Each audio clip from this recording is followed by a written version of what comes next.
Financial management, तो meaning क्या हो गई?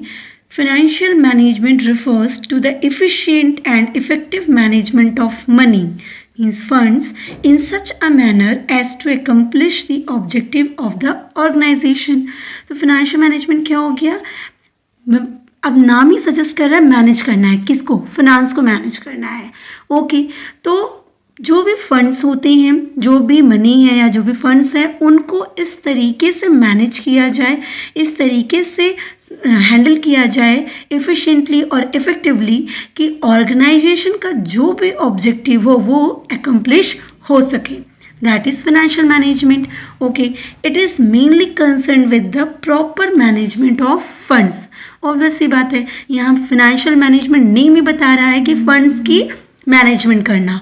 अब मैनेजमेंट क्या होती है? मैनेजमेंट हमें जानते हैं, मैनेज करने के लिए हम प्लानिंग करते हैं, ऑर्गेनाइजिंग करते हैं, कंट्रोलिंग करते हैं, डिसीजन मेकिंग करते हैं, ये सारे मैनेजमेंट के फंक्शन होते हैं।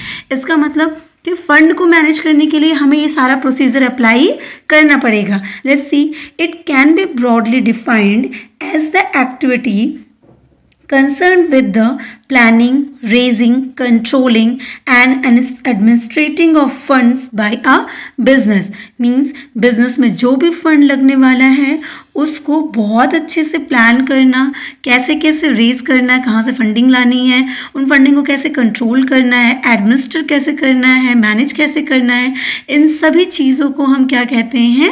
फाइनेंशियल मैनेजमेंट कहते हैं। ऐसा गटमैन एंड डगल ने कहा हुआ है। It involves procurement and utilization of funds in the business. इसमें क्या इन्वॉल्व होता है? Procurement and utilization of funds.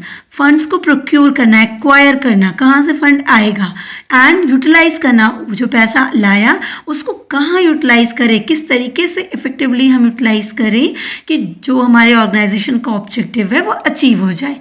तो ये हमारा मतलब होता है फाइनेंशियल मैनेजमेंट का। तो अगर मैं नॉर्मली कहूँ फाइनेंशियल मैनेजमेंट क्या हो गया? Financial management means management of fund. Management of fund means उसको प्लान करना, ऑर्गेनाइज करना, कंट्रोल करना, एडमिनिस्टर करना, रेज करना कि फंड को कैसे कैसे मैनेज करना है। That is financial management, right. इसमें अगर सबसे इंपॉर्टेंट बात कहें तो सबसे इंपॉर्टेंट बात होती है procurement and utilization of fund. Procurement and utilization of fund, हमारे पास एक डेफिनेशन भी है जो MC कुचल ने दी थी। लेट्स सी, डेफिनेशन देखते हैं हम एक। Financial management deals with procurement of funds and their effective utilization of business. Financial management क्या डील करता है? फंड्स की प्रोक्यूरमेंट और उसका इफेक्टिवली इसको यूटिलाइज करना, कहाँ पे? बिजनेस में। वही क्या कहलाता है? Financial management according to SC Kuchhal. तो ये देखा जाए तो ये सबसे इंपॉर्टेंट डेफिनेशन हो गई फाइनेंशियल मैनेजमेंट की। अच्छा, ओके, फाइनेंशियल मैनेजर फिर जो ये करता है वो कौन होता है? That is financial manager. एक बार से देखते हैं फाइनेंशियल मैनेजर कौन हो गया। Financial manager refers to anyone who is responsible for a significant investment और फाइनेंसिंग डिसीजन। कोई भी पर्सन जो कि रिस्पॉन्सिबल है, किस लिए रिस्पॉन्सिबल है, अकाउंटेबल किस लिए है कि जो इन्वेस्टमेंट करना है या फिनांस से रिलेटेड जो भी डिसीजन लेना है, मींस हम कहाँ इन्वेस्ट करें, कहाँ इन्वेस्ट ना करें, किस प्रोजेक्ट में पैसे लगाएं, या फिर हम पैसे फंड्स को कहाँ से रेज करें, लॉन्ग टर्म सोर्सेज से, शॉर्ट टर्म सोर्सेज से कहाँ से रेज करें, ये इन सारी चीज़ों के लिए जो रिस्पॉन्सिबल है दैट इज फाइनेंशियल मैनेजर। तो financial management, procurement and utilization of fund किस लिए? बिजनेस में। और जो पर्सन ये करता है, जो पर्सन इसके लिए रिस्पॉन्सिबल होता है that is financial manager. Scope of financial management and business finance, actually कहीं कहीं से बिजनेस फाइनेंस टर्म से भी डिनोट किया जाता है फाइनेंशियल मैनेजमेंट में। अब स्कोप मीन्स क्या हो गया? वो एरिया जो फाइनेंशियल मैनेजमेंट कवर करते हैं। मीन्स फाइनेंशियल मैनेजमेंट में कौन कौन सी चीज़ों को कवर किया जाता है, क्या क्या देखा जाता है, राइट। अब जैसे पहला क्या हो गया? Financial planning and controlling. Means financial management में क्या किया जाता है? प्लानिंग की जाती है और कंट्रोलिंग किसकी? फाइनेंस की। कि कहाँ से हमको रेज करना है, कैसे पैसे मैनेज करना है, कैसे कैसे हमें प्रोसीजर अप्लाई करना है अपने बिजनेस के ऑब्जेक्टिव को अचीव करने के लिए, और जहाँ हमें रिक्वायरमेंट हो हम वहाँ पे उस चीज़ को कंट्रोल कर सकें। रिलेटेड टू फिनांस, लाइक जहाँ हमें फंडिंग ज़्यादा चाहिए हम वहाँ ज़्यादा फंडिंग करें, हमें फंडिंग को कम करनी है तो हम वहाँ पे भी मेरा कंट्रोल हो कि हम फंडिंग को कंट्रोल कर सकें। तो ये चीज़ भी हम फाइनेंशियल मैनेजमेंट में कवर करते हैं। Second is analysis and research of financial statement. Obvious सी बात है, फाइनेंशियल स्टेटमेंट किसी भी बिजनेस कंसर्न के लिए सबसे इंपॉर्टेंट चीज़ हो गई। फाइनेंशियल स्टेटमेंट मतलब उसका बैलेंस शीट, पीएल, ट्रेडिंग, ये सारी चीज़ें फाइनेंशियल स्टेटमेंट कहलाती हैं।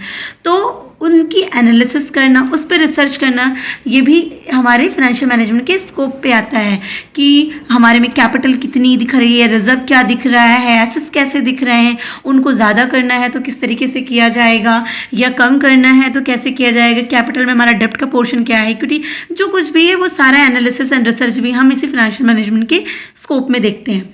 Next is what capital structure management. What is capital structure management? अब देखिए, स्ट्रक्चर मतलब क्या हो जाता है, स्ट्रक्चर ढांचा, किसी चीज़ का ढांचा है ना, जैसे जिस चीज़ पे वो फ्रेम हुआ हो। कैपिटल स्ट्रक्चर मतलब कैपिटल जैसे फ्रेम हुई हो। अब कैपिटल कैसे फ्रेम होती है, या तो शेयर कैपिटल होगी, शेयर में भी या इक्विटी प्रेफरेंस होगी, या आपकी क्या होगी, डेब्ट होगा।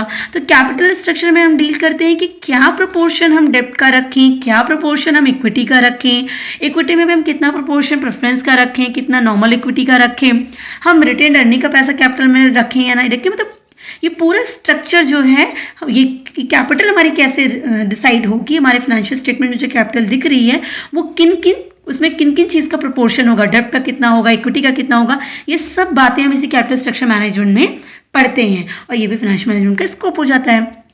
Next is what, raising capital. हम कैपिटल कहाँ से रेज करेंगे, लॉन्ग टर्म सोर्सेज से कैपिटल रेज करेंगे कि शॉर्ट टर्म सोर्सेज से रेज करेंगे। लॉन्ग टर्म करेंगे तो शेयर वगैरह आ जाएगा, शॉर्ट टर्म कर रहे हैं तो हम लीजिंग, हायर परचेजिंग, फैक्टोरिंग, या किसी भी शॉर्ट टर्म सोर्सेज से हम पैसा, पब्लिक डिपॉजिट, इन सब चीज़ों से, एफडी वगैरह, इन सब से हम पैसे रेज करते हैं। तो रेजिंग ऑफ कैपिटल, कैपिटल कहाँ से रेज करना है, लॉन्ग टर्म या शॉर्ट टर्म सोर्सेज से।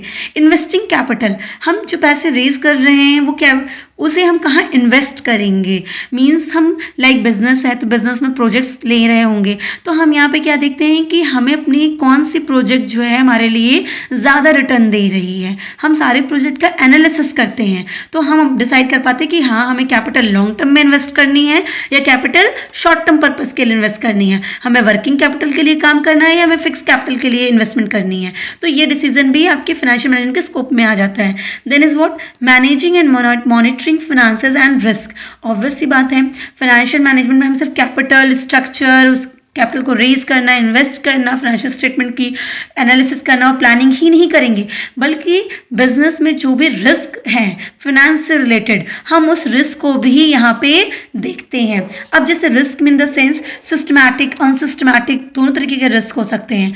तो हमें क्या होता है, बीटा रिस्क के थ्रू से डिवोट किया जाता है। तो हम यहाँ पे क्या करते हैं, फाइनेंस में इन रिस्क का एनालिसिस करते हैं कि कितना पोर्शन रिस्क का है, हम रिस्क की प्रोबेबिलिटी को काउंट करते हैं, तो उसकी भी कैलकुलेशन होती है। तो वो काम भी हम इसी फाइनेंशियल मैनेजमेंट के स्कोप में करते हैं। Next is what, working capital management.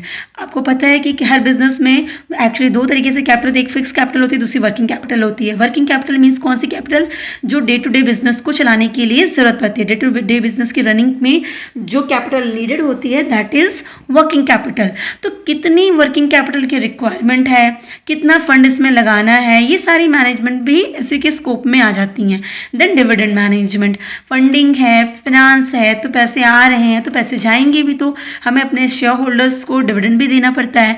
तो कब डिविडेंड बांटा जाए, कितना बांटा जाए, कब डिविडेंड नहीं बांटा जाए, ये सब भी हम यहीं इसके स्कोप में ही देखते हैं। तो देखा जाए स्कोप ऑफ बिजनेस फाइनेंस क्या क्या हो गया, financial planning and controlling, analysis and research of financial statement, capital structure management, raising capital, investing capital, managing monitoring finances and risk, working capital management, dividend management. तो ये सारे जो हैं इसके क्या हो गए, स्कोप हो गए। अब इनके साथ ही हम ये भी देखते हैं कि ठीक है, फाइनेंशियल मैनेजमेंट क्या हो गया, फाइनेंशियल मैनेजर कौन हो गया, वो क्या क्या स्कोप उसका होता है, इस पूरे फाइनेंशियल मैनेजमेंट में हम क्या क्या देखते हैं, स्कोप देख लिया हमने। पर ये फाइनेंशियल मैनेजमेंट इंपॉर्टेंट क्यों है, ये भी हम देखते हैं। तो देखिए, इंपॉर्टेंस ऑफ फाइनेंशियल मैनेजमेंट, क्यों फाइनेंशियल मैनेजमेंट इंपॉर्टेंट है? To promote sales. क्यों? क्योंकि हम एडवर्टीजमेंट में हमें क्या लगाना है, कैसे उनकी पैकेजिंग का काम करना है, सेल के लिए हमें क्या आइडियाज़ लगाने हैं, क्या पॉलिसीज फ्रेम करनी है, ये सारे डिसीजन जो हम लेंगे वो फाइनेंशियल मैनेजमेंट में कवर हो जाते हैं। तो इसलिए भी फाइनेंशियल मैनेजमेंट इंपॉर्टेंट है, क्योंकि यहाँ पे हम डिसीजन मेकिंग करते हैं, मैनेजमेंट करते हैं, तो उससे हमारी सेल्स भी प्रमोट होती है। टू मीट कंटीजेंसीज, ऑब्वियस सी बात है कि अगर हम फाइनेंस फंडिंग अच्छे से रखेंगे, उसको मैनेज करके रखेंगे, तो किसी भी अनसर्टेन सिचुएशंस के लिए हम रेडी रहेंगे। पर अगर हम मैनेजमेंट सही नहीं रखेंगे अपने फंड्स की, तो हम कंटीजेंसीज को मीट आउट नहीं कर पाएंगे। तो ये इंपॉर्टेंट है किसके लिए? To meet contingencies, to avail of business opportunities. अगर आपके पास फंडिंग अवेलेबल है तो ही अगर आपके सामने कोई अपॉर्चुनिटी दिखी बिजनेस अपॉर्चुनिटीज, तो आप उसमें इन्वेस्टमेंट कर पाएंगे। बट सपोज आपके पास फंडिंग नहीं है और शॉर्टेज है फंड्स की, इन दैट केस आप क्या करेंगे? आप जान रहे हैं ये अपॉर्चुनिटी है पर आप उसमें इन्वेस्टमेंट नहीं कर पाएंगे। क्यों? क्योंकि आपके पास फंडिंग नहीं है। तो ये इंपॉर्टेंट क्यों है? क्योंकि हम मैनेज अच्छे से करें और हम बिजनेस अपॉर्चुनिटीज को अवेल कर पाएं। और क्यों इंपॉर्टेंट है? Optimum allocation and utilization of resources. जो भी रिसोर्सेज हैं उसको अच्छे से एलोकेट कर सके और अच्छे से यूटिलाइज कर सके, जिससे हमें मैक्सिमम रिटर्न मिल सके। तो ये सब भी फाइनेंशियल मैनेजमेंट की हेल्प से हो पाता है। And the last is basis of planning, coordination and control. तो ये सब भी चीज़ें क्या हो गई? प्लानिंग करना, कोऑर्डिनेट करना, कंट्रोल करना, ये सब में हेल्प करता है आपका फाइनेंशियल मैनेजमेंट। तो ये कुछ एग्जॉस्टिव लिस्ट है, ये हम नहीं कहेंगे कि ये कॉन्क्लूड लिस्ट है कि इतनी ही होते हैं, इंपॉर्टेंट बहुत सारे हो सकते हैं, पर उसमें से कुछ इंपॉर्टेंट है कि ये जो चीज़ें आपकी फाइनेंशियल मैनेजमेंट की सिग्निफिकेंस को बढ़ाते हैं। To promote sales, to meet contingencies, to avail business opportunities, optimum allocation and utilization of resources, basis of planning, coordination and control. Financial goals, organizational goal या objective of a financial manager. हम यहाँ देख रहे हैं कि financial managers का ultimately objective क्या होता है, उनके गोल्स क्या होते हैं, या ऑर्गेनाइजेशन का क्या गोल होता है। तो चलिए स्टार्ट करते हैं। एक फाइनेंशियल मैनेजर्स के जो फाइनेंशियल गोल्स या ऑर्गेनाइजेशनल गोल्स या ऑब्जेक्टिव होते हैं वो मेनली दो सबसे इंपॉर्टेंट होते हैं, प्रॉफिट मैक्सिमाइजेशन और वेल्थ मैक्सिमाइजेशन। राइट, ये सबसे इंपॉर्टेंट होते हैं, तो हम इन्हें डिस्कस कर रहे हैं। सबसे पहले हम लेते हैं प्रॉफिट मैक्सिमाइजेशन। तो प्रॉफिट मैक्सिमाइजेशन नेम सजेस्ट कर रहा है प्रॉफिट को मैक्सिमाइज करना, ज़्यादा करना, बढ़ाना, प्रॉफिट पे फोकस करना। राइट, तो क्या है, हम यहाँ पे सिर्फ इंपॉर्टेंट पॉइंट्स उसके देख रहे हैं। According to traditional approach, profit is the main objective of any business concern. Right, हम ट्रेडिशनली ये चला आ रहा है कि कोई भी बिज़नेस स्टार्ट करना चाहता है तो वो सबसे पहले इसी बात पे फोकस करता है कि वो जो बिज़नेस शुरू कर रहा है उसमें उसको बहुत प्रॉफिट आए। तो प्रॉफिट क्या होता है? इंपॉर्टेंट तो है ही है। Profit is considered to be good standard for measurement of efficiency. हम ये प्रॉफिट मैक्सिमाइजेशन इंपॉर्टेंट ऑब्जेक्टिव होता क्यों है? क्योंकि हम ये मानते हैं कि एक स्टैंडर्ड है। अब हम बिज़नेस कर रहे होते हैं, अगर बिज़नेस में प्रॉफिट हो रहा होता है तो हम ये मानते हैं कि हाँ आपका जो बिज़नेस है वो अच्छे से चल रहा है, एफिशिएंटली चल रहा है, वो अच्छा वर्कआउट कर रहा है। तो हम ये क्या कहते हैं, बेंचमार्क रखते हैं कि प्रॉफिट ज़्यादा है तो मीन्स बिज़नेस अच्छा है, चल रहा है। तो ये एक स्टैंडर्ड होता है एफिशिएंसी को मेज़र करने के लिए कि आप कितने इफेक्टिवली एंड कितने एफिशिएंटली आप काम कर रहे हैं। Next, so this is a natural objective that the profit should be maximise. या ऑब्वियसली नेचुरल ऑब्जेक्टिव है कि हमें प्रॉफिट ज़्यादा से ज़्यादा कमाना ही कमाना है। हर एक छोटा इंसान भी कुछ भी शुरू करता है तो वो उसका मेन ऑब्जेक्टिव यही होता है कि उसे प्रॉफिट कमाना है। रीज़न क्या होता है, ऐसा हम सोचते क्यों हैं कि प्रॉफिट मैक्सिमाइज होनी चाहिए? तो हर एक इंसान सोचता है, तो फाइनेंशियल मैनेजर भी सोचता है बिजनेस में। तो ये ऐसा क्यों सोचते हैं, क्या रीज़न है? तो profit maximisation objective is justified on the following ground. हम इस ग्राउंड पे इसको जस्टिफाई करते हैं कि हाँ प्रॉफिट को मैक्सिमाइज करना चाहिए। क्या है? रेशनैलिटी। ऑब्वियसली अगर प्रॉफिट रहेगा तो हम चीज़ों को अच्छे से यूज़ कर सकते हैं, रेशनली उसका यूज़ कर पाएंगे। Next is maximisation of social benefit. अगर आपके बिजनेस कंसर्न या जो भी आप वर्क कर रहे हो अगर उसमें प्रॉफिट हो रहा है तो जितने भी सोशल बेनिफिट्स हैं, लाइक एंटरटेनमेंट के लिए जो कुछ भी है या हेल्थ के लिए कोई चीज़ फैसिलिटीज़ हैं, मेडिकल फैसिलिटीज़ हैं, आप हर एक फैसिलिटीज़ को, जो भी सोशल फैसिलिटीज़ हैं, उनको बहुत अच्छे से अवेल कर पाओगे, क्योंकि हर चीज़ क्या मनी के टर्म्स में मेज़र की जाती है। तो अगर आपके पास प्रॉफिट होगा तो आप हर सोशल बेनिफिट्स को मैक्सिमाइज यूज़ कर पाओगे। Efficient allocation and uses of resources. अब अगर आपको पता है कि प्रॉफिट हो रही है तो आप समझ पाओगे कि हाँ मैंने यहाँ यूज़ किया, इन रिसोर्सेज को इस तरीके से यूज़ किया तो हमें प्रॉफिट हुआ। सपोज़ अगर आपको प्रॉफिट नहीं हुआ तो आप क्या समझोगे कि मैंने जो ये इन्वेस्टमेंट किया है या मैंने रिसोर्सेज जहाँ पे यूज़ किया है हमें यहाँ से सही रिजल्ट नहीं मिल रहा क्योंकि मेरी प्रॉफिट ज़्यादा इंक्रीज़ नहीं हो रही है, हमें इसको कहीं और इन्वेस्ट करना चाहिए। तो प्रॉफिट के बेसिस पे हम क्या कर पाते हैं, अच्छे से रिसोर्सेज को एलोकेट कर पाते हैं, उसको अच्छे से यूज़ कर पाते हैं, क्योंकि ये एक जस्टिफिकेबल ग्राउंड हो जाता है हमारे लिए कि प्रॉफिट सही है तो इसका मतलब हम रिसोर्सेज को सही से यूज़ कर रहे हैं। Next, measurement of success of a business decision. Obvious सी बात है हम बिजनेस डिसीजन हमेशा ले रहे होते हैं, पर मेरा बिजनेस डिसीजन सही है या नहीं है इस बात को कौन मेज़र करेगा, इस बात को भी प्रॉफिट मेज़र करती है। अगर मैंने कोई डिसीजन लिया जिसमें मैंने कहीं एक प्रोजेक्ट में इन्वेस्टमेंट किया और उस प्रोजेक्ट से अगर मुझे प्रॉफिट हुआ तो हम ये मानते हैं कि करेक्ट मेरा डिसीजन कैसा था, बिल्कुल सही था। पर अगर हम उसमें प्रॉफिट अर्न नहीं कर पाए तो हम समझते हैं कि हमने जो भी बिजनेस डिसीजन लिया वो सही डिसीजन हमारा नहीं था। तो प्रॉफिट मैक्सिमाइजेशन भी ज़रूरी है इसलिए भी क्योंकि ये हमें बताता है कि हमारा डिसीजन सही था या नहीं था। It's an indicator of economic efficiency. Obviously अगर कंपनीज या बिजनेस कंसर्न्स प्रॉफिट अर्न कर रही हैं कंटिन्यूसली तो इकोनॉमिक की ग्रोथ हो रही होती है, हम ये मान रहे थे कि हमारा इकोनॉमिक डेवलपमेंट हो रहा है। तो ये एक इंडिकेटर है एफिशिएंसी का। सोर्स ऑफ इंसेंटिव्स, करेक्ट, बहुत सारे इंसेंटिव्स जो इन टर्म्स ऑफ मनी होते हैं जो हम अपने एम्प्लॉयज़ को दे रहे होते हैं, प्रॉफिट अर्न करने पे हम ये इंसेंटिव्स डिवाइड करते हैं, डिस्ट्रीब्यूट करते हैं। पर अगर ऐसा कुछ नहीं हो रहा था तो हम ये सब भी नहीं कर पाते। तो इंसेंटिव्स जो प्रोवाइड करना उसके लिए भी ये एक सोर्स हो जाता है। प्रॉफिट हुआ है तो हम इंसेंटिव्स देंगे, प्रॉफिट नहीं हुआ तो हम इंसेंटिव्स नहीं देंगे। हम एचआर में ये चीज़ें देखते हैं कि एम्प्लॉयज़ को मोटिवेट करने के लिए हम इंसेंटिव्स प्रोवाइड कर रहे होते हैं। तो हम कहते हैं कि अगर आपने अच्छा वर्कआउट किया, हमें इतना प्रॉफिट मिला तो हम आपको इंसेंटिव्स देंगे। कमीशंस वगैरह जो प्रोवाइड किए जाते हैं ये इन सब चीज़ों में हम नॉर्मली देखते हैं। तो ये सब डिपेंड करता है प्रॉफिट मैक्सिमाइजेशन में। तो ये सारे ऐसे ग्राउंड हैं जिनके बेसिस पे हम ये कहते हैं कि हाँ प्रॉफिट मैक्सिमाइजेशन एक अच्छा ऑब्जेक्टिव या इम्पॉर्टेंट ऑब्जेक्टिव होता है एक फाइनेंशियल मैनेजर का। ओके, तो ये तो फर्स्ट ऑब्जेक्टिव हो गया जो कि सबको पता है कि कुछ भी बिजनेस शुरू करना है तो भाई प्रॉफिट तो करना है। Then second is what, wealth maximisation. अगर मैं आपको एक छोटे से टर्म में बोलूँ या बहुत ही नॉर्मल वर्ड्स में आपको एक्सप्लेन करूँ तो प्रॉफिट मैक्सिमाइजेशन जो होता है वो शॉर्ट टर्म होता है।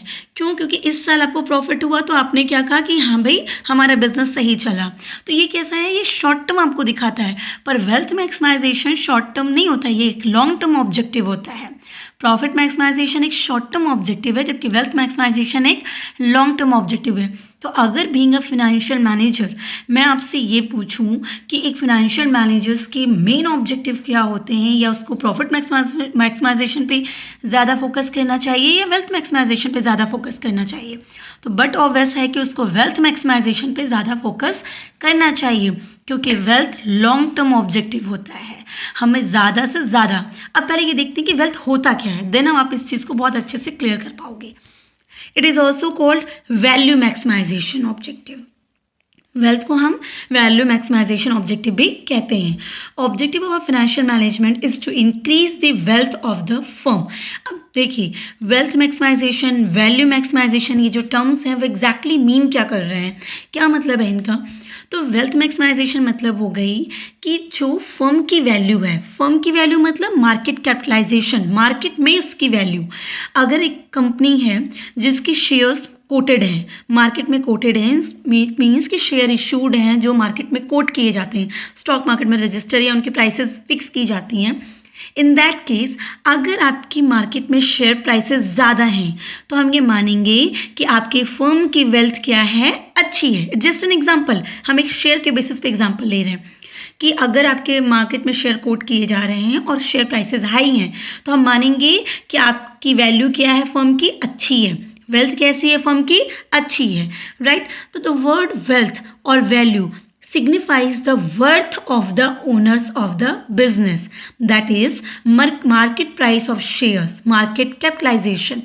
मार्केट कैपिटलाइजेशन को भी आप ऐसे भी समझ सकते हो कि जो भी मार्केट प्राइस चल रही है शेयर्स की multiply by your number of shares जो भी आपने इशूड किया है, that is equal to market capitalisation. Means कितना कैपिटल आपका है और उसकी मार्केट में क्या वैल्यू है। तो एक ओनर्स जो वेल्थ होती है, जो वैल्यू होती है, उसको हम कैसे डिनोट कर रहे हैं कि बिजनेस के जो ओनर्स हैं उनकी वर्थ कितनी की है। उनकी वर्थ मीन्स उनके शेयर्स के प्राइसेस कितनी हैं, उस बिजनेस की मार्केट कैप कितनी है, market cap in the sense market capitalisation. तो जो मैंने आपको समझाया कि एक शेयर्स कोट किए जा रहे हैं तो मार्केट में अगर उसकी शेयर प्राइस हाई है तो हम ये मानेंगे कि हाँ उसकी वेल्थ भी अच्छी है। अगर हम उसका मार्केट कैप निकालना होगा तो हम कैसे निकालेंगे, share price multiply by number of share issued. Okay, value increases by investing positive NPV project. अब ठीक है, हम ये तो मान गए कि वेल्थ मैक्सिमाइजेशन होना चाहिए, वैल्यू मैक्सिमाइज होनी चाहिए। वैल्यू मतलब शेयर होल्डर्स की या ओनर्स की वर्थ को कहते हैं, मार्केट कैप को कहते हैं, करेक्ट। पर हम कैसे इंक्रीज करें, वैल्यू को कैसे मैक्सिमाइज किया जाता है? तो कहा जाता है कि अगर आप बिजनेस कंसर्न में हो, आप एक फाइनेंशियल मैनेजर हो, तो आप ऐसे प्रोजेक्ट्स पे इन्वेस्ट करो जो प्रोजेक्ट पॉजिटिव एनपीवी जनरेट कर रही हो। Okay, what I am saying, positive NPV generate कर रही हो। ऐसे प्रोजेक्ट में जब हम इन्वेस्ट करते हैं तो वो उस प्रोजेक्ट से वैल्यू क्या होती है, वैल्यू इंक्रीज होती है, करेक्ट। तो फिर एनपीवी क्या होती है, कैसे हम कहेंगे कि पॉजिटिव एनपीवी है? तो एनपीवी मतलब क्या हो गया, present value of future cash inflow minus present value of cash outflow, means cost of the investment. अब एक्चुअली मैं आपको पहले ये बता दूं कि ये कैसा है, ये टाइम वैल्यू ऑफ मनी को ध्यान देता है। ये क्या, वेल्थ मैक्सिमाइजेशन किस पे फोकस करता है, टाइम वैल्यू ऑफ मनी। तो कैसे देखो, एनपीवी मतलब नेट प्रेजेंट वैल्यू, एनपीवी का फुल फॉर्म होता है नेट प्रेजेंट वैल्यू। कैसे निकलेगी, आज आपने जो इन्वेस्टमेंट किया, आज आप किसी प्रोजेक्ट में इन्वेस्ट करते हो तो प्रोजेक्ट में तो पैसा आज तुरंत लग गया, 10 लाख 15 लाख 20 करोड़ 1 करोड़ 2 करोड़ जो भी पैसे लगने वाले हैं वो आज एक साथ आपके प्रोजेक्ट में इन्वेस्ट हो जाने वाले हैं, राइट। तो उनकी तो प्रेजेंट वैल्यू होती है, present value of cash outflow, जो आपके पास से पैसे जाने वाले हैं, cash outflow, cost of investment, जो आप इन्वेस्टमेंट करने वाले हैं उसकी कॉस्ट, ठीक है, ये तो हमें पता है। लेकिन उन प्रोजेक्ट से जो पैसा आता है वो तुरंत तो आ नहीं जाता है कि मैंने आज 15 करोड़ रुपए लगा दिए और नेक्स्ट ईयर से मुझे पूरे 15 करोड़ या 20 करोड़ या 30 करोड़ मुझे रिटर्न हो गए, जो भी केस हो। लेकिन ऐसा तो नहीं होता है कि प्रोजेक्ट में पैसा हम आज लगा और हमें तुरंत पैसे में हमें रिटर्न भी मिलना शुरू हो जाता है। रिटर्न हमें, पैसा लगते एक साथ है पर रिटर्न हमें एक साथ नहीं मिलता है। वो हमें जैसे एक ईयर, फर्स्ट ईयर कुछ मिला, सेकेंड ईयर कुछ मिला, थर्ड ईयर कुछ मिला, प्रोजेक्ट की जितनी लाइफ होगी उतने ईयर्स हमें पैसे आते रहते हैं और हम उस लास्ट ईयर में ये कैलकुलेट करते हैं कि हमें फ़ायदा हुआ या नहीं हुआ। पर प्रोजेक्ट लगाने से पहले ही तो हमें डिसीजन लेना है कि इसमें फ़ायदा होगा या नहीं होगा। तो उसके लिए हम एनपीवी कैलकुलेट करते हैं। हम कैसे करते हैं कि हम ये देखते हैं time value of money, TVM जिसे कहते हैं, कि आज जो पैसा आप लगा रहे हो आज वैल्यू ज़्यादा होगी। आपको पता होगा इन्फ्लेशन की वजह से जो मनी की वैल्यू होती है वो डे बाय डे डिक्रीज करती जाती है, प्राइसेस राइज करते हैं और वैल्यू क्या हो जाती है, डिक्रीज कर जाती है। जो चीज़ आज आप 10 रुपये में खरीद रहे हो वही चीज़ आप 2 साल बाद या 1 साल बाद 50 रुपये में खरीदते हो। तो क्या हो गया, मनी की जो वैल्यू, मनी की जो पावर थी वो कम हो गई और प्राइसेस राइज कर जाते हैं। तो हम क्या करते हैं, ये पूरे ईयर्स में जो पैसे में आने वाले हो उनको क्या करते हैं, आज के डेट पे काउंटिंग करते हैं कि जो पैसे में 10 साल बाद मिलने वाले उसकी वैल्यू आज के दिन में क्या है। तो that is present value of future cash inflow, future में जो कैश हमें आने वाला है उसकी आज क्या वैल्यू है। तो टोटल अगर 20 साल का ये प्रोजेक्ट है, 20 साल में इनफ्लो होगा तो 20 साल में मुझे कितने पैसे आएंगे, उसकी आज के डेट में क्या वैल्यू होगी, उसमें से हम जो पैसा लगा रहे हैं उसको माइनस कर देंगे। अगर ये हमारा पॉजिटिव आया, दैट इज कॉल्ड एनपीवी, अगर ये पॉजिटिव आया तो इसका मतलब क्या होगा कि इनफ्लो आपको ज़्यादा मिलने वाली है, तो ठीक है इस प्रोजेक्ट में इन्वेस्टमेंट हम कर सकते हैं। अगर ये नेगेटिव आया मतलब आउटफ्लो ज़्यादा हो रहा है और इनफ्लो हमारा कम रहने वाला है, तो हम उस प्रोजेक्ट में इन्वेस्ट नहीं करेंगे, that is negative NPV.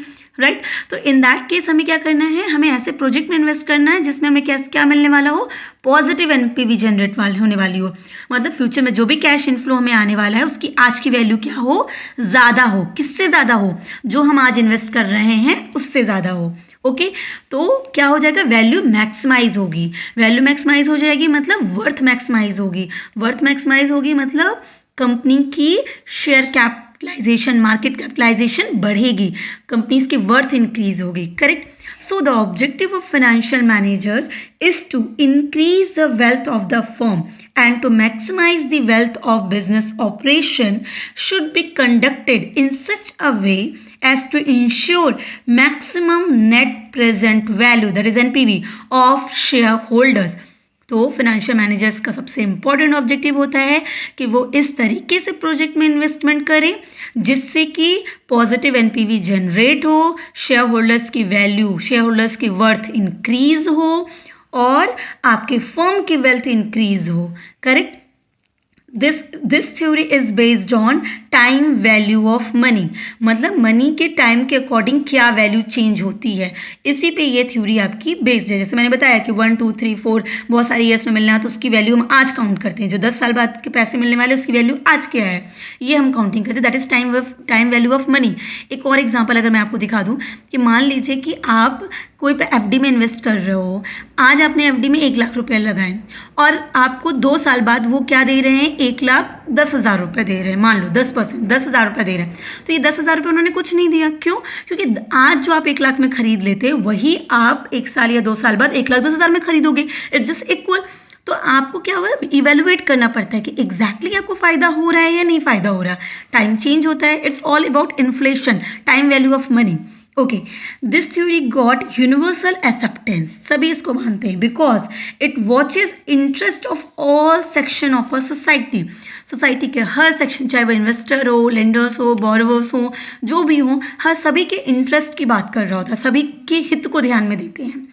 Gives direction to the management of clear dividend policy, अगर वेल्थ अच्छी है या सही है तो उसके बेसिस पे वो डिसाइड कर पाते हैं अपने डिविडेंड पॉलिसी को कि कब उनको डिविडेंड डिस्ट्रीब्यूट करना है, कब डिविडेंड डिस्ट्रीब्यूट नहीं करना है, कितना करना है, कितना नहीं करना है। Walter model, Gordon model, MM model, ये सारी बहुत सारे मॉडल्स हैं जिनमें उन पॉलिसी को बताया गया है कि वैल्यू आपकी फर्म की इतनी है तो आप डिवाइड करो, डिविडेंड डिस्ट्रीब्यूट करो, नहीं है तो फिर क्या करो, तो आप उनमें से कोई पॉलिसी ऑप्ट करते हो, तो इसके बेस पे आप डिविडेंड की भी डिसाइड करते हो। तो अगर अब आपको मेरे ख्याल से बहुत अच्छे से क्लियर होगा कि वेल्थ लॉन्ग टर्म ऑब्जेक्टिव है जबकि profit maximisation short term objective है, दोनों ही इंपॉर्टेंट है। पर बीइंग अ फाइनेंशियल मैनेजर सबसे ज़्यादा हमें फोकस किस पे करना चाहिए, वेल्थ को मैक्सिमाइज करने के लिए।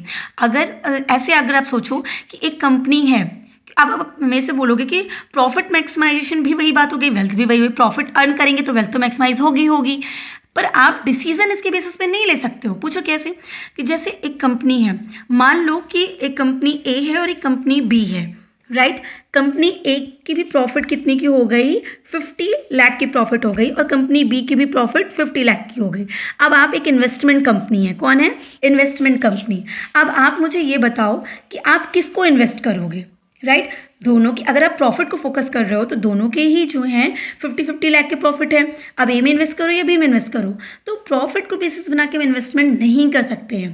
प्रॉफिट तो दोनों का सेम है, पर हम क्या देखेंगे, वेल्थ देखेंगे। क्या देखेंगे, वेल्थ देखेंगे। कैसे भाई, बी की शेयर प्राइसेस क्या चल रहे हैं मार्केट में, ए का मार्केट में क्या शेयर प्राइसेस चल रहे हैं, बी की मार्केट कैप कितनी है, ए की मार्केट कैप कितनी है। अब जिसकी अच्छी है इसका मतलब उसका सर्वाइवल रेट भी अच्छा होगा, राइट। अब ये तो आज 50 लाख, मान लो ए को लेते हैं, आज 50 लाख इन्होंने कमाया, पर पिछले कई सालों में उनका प्रॉफिट फ्लैक्चुएट करता रहा है और ये भी डिसाइड नहीं कर सकते कि आगे कैसा रहेगा।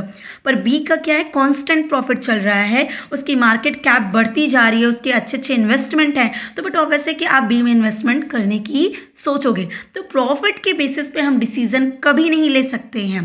That's why wealth maximisation is the most important thing for a financial manager. तो आई होप आपको समझ में आया होगा कि प्रॉफिट मैक्सिमाइजेशन क्या होता है, वेल्थ मैक्सिमाइजेशन क्या होता है। Wish you all the best, keep watching.